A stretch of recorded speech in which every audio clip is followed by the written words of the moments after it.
Friends, आज के इस वीडियो में हम डिस्कस करेंगे novel hard times by Charles Dickens.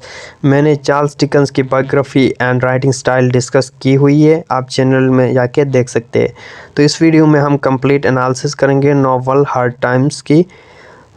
इस नॉवल को समझने से पहले हम इसके कैरेक्टर्स को समझते हैं, कौन कौन से मेजर कैरेक्टर्स हैं, कौन कौन से मेजर थीम्स हैं, ताकि ये नॉवल हमें बेहतर तरीके से समझ में आ सके। तो मेजर कैरेक्टर्स में मिस्टर ग्राडग्राइंड है, ठीक है। उसका एक बेटा है टॉम और एक बेटी है लुइसा, और उसका एक फ्रेंड है mister Bounderby. He was a rich person and he has a industry.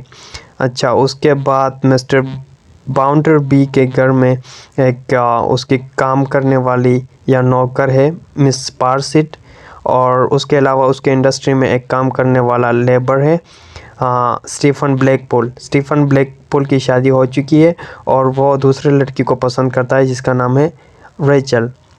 और मिस्टर ग्राडग्राइंड एक अपनी स्टूडेंट सिसिलिया यूप या सिसी भी कह सकते हैं उसको, सिसी को अपने घर लाता है, उसको अडॉप्ट करता है ताकि उसकी एजुकेशन कंप्लीट कर सके, ठीक है। और एक और मेजर कैरेक्टर्स आता है जेम्स हार्टहाउस, जो कि रिलेटिव होता है मिस्टर बाउंडरबी का, और मिस्टर बाउंडरबी के यहाँ रहता है, ठीक है। लंदन से आया हुआ है as a guest for the time being.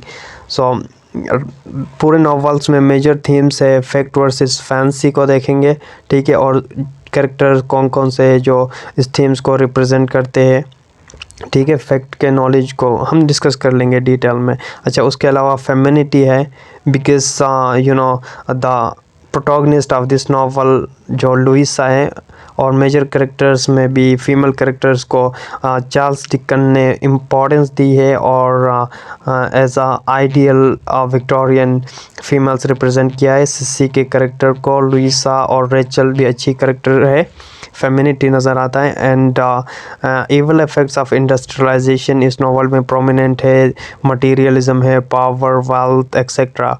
उसके अलावा लव, मैरिज, फैमिली लाइफ है, और criticism on the utilitarian education system of that era, और क्लास डिस्टिंक्शन। ये मेन चीज़ है, मेजर थीम्स है इस नॉवल के।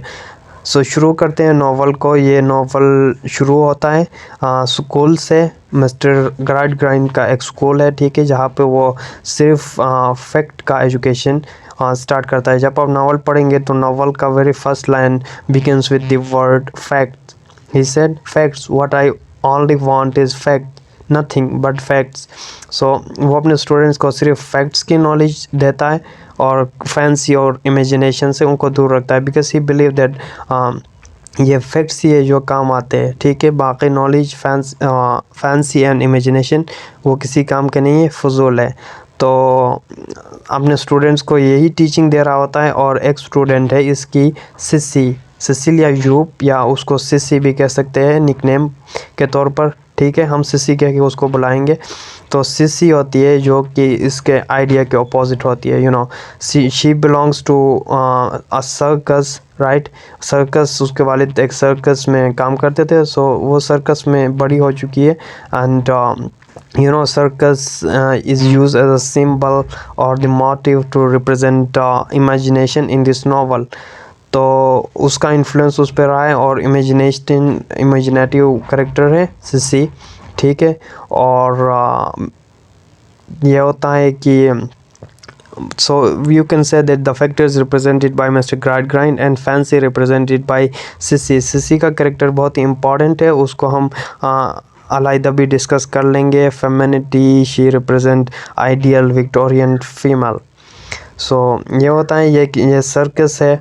और मिस्टर ग्राडग्राइंड एक दिन अपने बेटे टॉम और बेटी लुइसा को इस सर्कस में देखता है, और उनको ऊपर गुस्सा करता है कि आज के बाद मैं तुम लोगों को इस सर्कस में नहीं देखूंगा, because he is totally against this circus और इमेजिनेशन फैंसी। फिर ये है मिस्टर ग्राडग्राइंड का दोस्त मिस्टर बाउंडरबी, वो उसके घर विज़िट करता है, and he was interested in Louisa, Louisa से शादी करना चाहता है। बाद में उनकी शादी भी होती है, हम देख लेंगे डिटेल में। ये लुइसा की मदर है, राइट, और ये टॉम है, ये उनका घर है। और यहाँ पे देख सकते हैं Bounderby, he is attracted towards Louisa, interested in her and want to marry her. फिर उसके बाद ये होता है कि एक दिन सिसी का फादर उसको छोड़ के चला जाता है, सर्कस छोड़ के चला जाता है, और उसका कोई दूसरा कोई नहीं होता ना सिसी का, तो वो ऑर्फन अकेले रह जाती है। नॉट से ऑर्फन बिकॉज ऑर्फन नहीं कहेंगे क्योंकि उसका वालिद ज़िंदा तो है लेकिन वो छोड़ के चला गया है, ठीक है।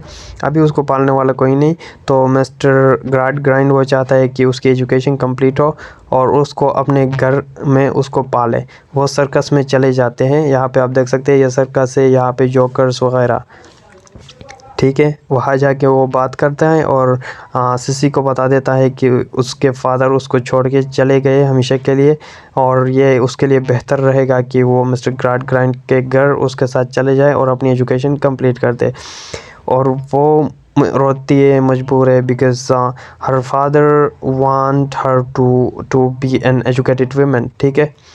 तो इस ड्रीम को पूरा करने के लिए वो मिस्टर ग्राइंड के साथ चलने के लिए तैयार होती है।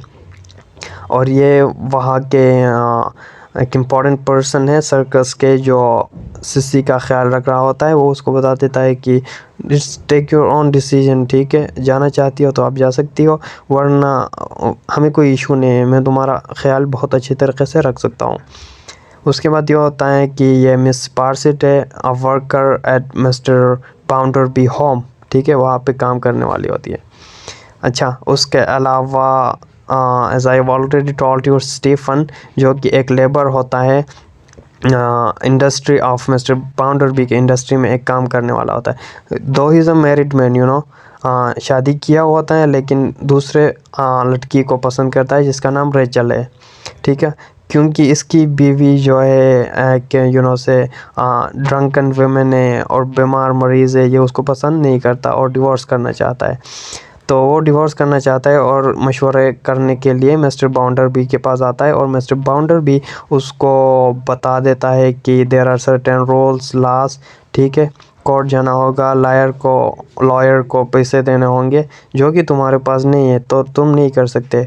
अगर तुम ज़बरदस्ती उसको छोड़ देगा तो ये एक अकॉर्डिंग टू बाइबल गुनाह है एंड तुम डिवोर्स नहीं कर सकते। तो डिसअपॉइंट होके वो वहाँ से चला जाता है। और तो अभी मिस्टर ग्राइंड अपनी बेटी लुइसा को कहता है कि तुम मेरे फ्रेंड मिस्टर बाउंडर बी से शादी कर लो।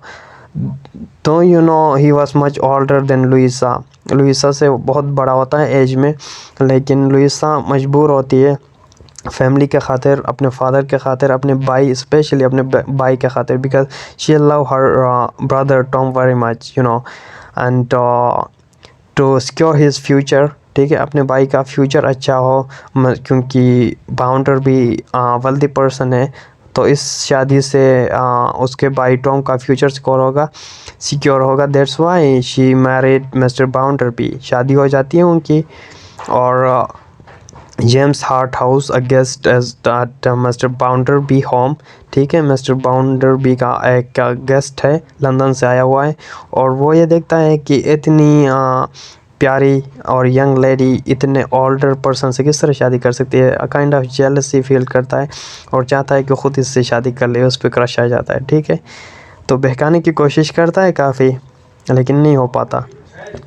तो इधर the workers at the industry वो क्या करते हैं, एक यूनियन बना लेते और वो रिवॉल्ट कर लेते हैं, ठीक है, अगेंस्ट मिस्टर बाउंडर बी का, क्योंकि बाउंडर बी का रवैया उनके साथ लेबर्स वर्कर के साथ अच्छा नहीं था ना, तो वो उनको हैंड्स कह के बुलाता था, मींस उनको बहुत ही इन्फीरियर समझता था, ठीक है।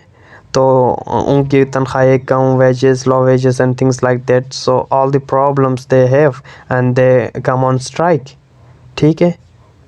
तो वो कहते हैं कि स्टीफन भी हमारे यूनियन को ज्वाइन कर ले, लेकिन स्टीफन रिफ्यूज़ कर देता है, इनकार कर देता है इस रिवॉल्ट को ज्वाइन करने के लिए। मिस्टर बाउंडर भी स्टीफन को बुला लेता है और कहता है कि उनके प्लान्स क्या है, वो क्या चाहते हैं, लेकिन स्टीफन नहीं बताता।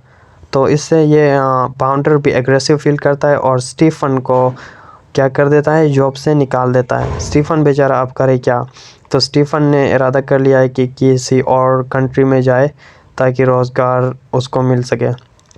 तो लुइसा को इस पर तरस आता है, गरीब बंदे पे तरस आता है और वो पैसे दे देती है, लेकिन वो रिफ्यूज़ कर देता है। वो कहता है कि मैं भिखारी नहीं हूँ, ठीक है, मैं अपनी मेहनत से ख़ुद कमाता हूँ, thank you for your concern. फिर इसी रात टॉम इस बंदे से मिल लेता है, क्योंकि टॉम ऐश परस्त होता है and he spend too much money in lavish activities, smoking and all of this, casino, पैसे उड़ा देता है और कर्जदार मखरूज बन जाता है। तो उसका एक प्लान था, उसने बैंक रॉब करना था और उसने ये चांस बड़ा मुनासिब चांस समझा कि स्टीफन क्योंकि कंट्री लीव करने वाला है और इसी शाम बैंक रॉब हो जाए, यानी बैंक पे डाका पड़ जाए और पैसे चोरी हो जाए, तो ये इल्ज़ाम ऑब्वियसली स्टीफन पे आएगा, क्योंकि वो सोचेंगे कि क्योंकि उसको पैसे की नीड थी और वो कंट्री छोड़ रहा है।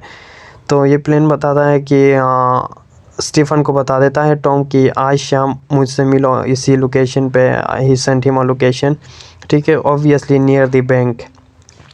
तो बेचारा स्टीफन शरीफ बंदा आ जाता है उसके चाल में और उसी रात उससे मिलने आ जाता है और अगले दिन वो कंट्री छोड़ जाता है और ऑब्वियसली सस्पेक्ट शक उसी पे पड़ गया कि वो बैंक लूट के भाग गया है, ठीक है। तो इसी तरह as you know that this was a force marriage between Bounderby and Louisa तंग आ जाती है अपनी ज़िंदगी से, क्योंकि उसकी ऐसी ग्रोथ नहीं हुई थी कि वो लाइफ के सर्कमस्टांस को फेस कर सके, because she has got only fact education, सिर्फ फैक्ट एजुकेशन ही उसको मिला था। तो वो तंग आ जाती है, फोर्स मैरिज था, तो she want to quit that marriage और वापस अपने फादर के पास आ जाती है और बता देती है कि you have ruined my life, right, this fact education of yours didn't work in practical life, कुछ भी काम नहीं आया तुम्हारा वो एजुकेशन सिस्टम, अब क्या फ़ायदा, अब मैं मुसीबत में हूँ, नाखुश हूँ और मैं इस मैरिज को ख़त्म करना चाहता हूँ और अपने फैमिली के साथ इधर रहना चाहता हूँ। So now he realize mister Gradgrind को अभी एहसास हुआ कि he was wrong in his teaching, और वो कहता है कि आप वहाँ वापस न जाओ, इधर ही रहो। फिर एक दिन स्टीफन वापस शहर आ रहा होता है और रास्ते में एक डिच के अंदर गिर जाता है और उसकी मौत हो जाती है।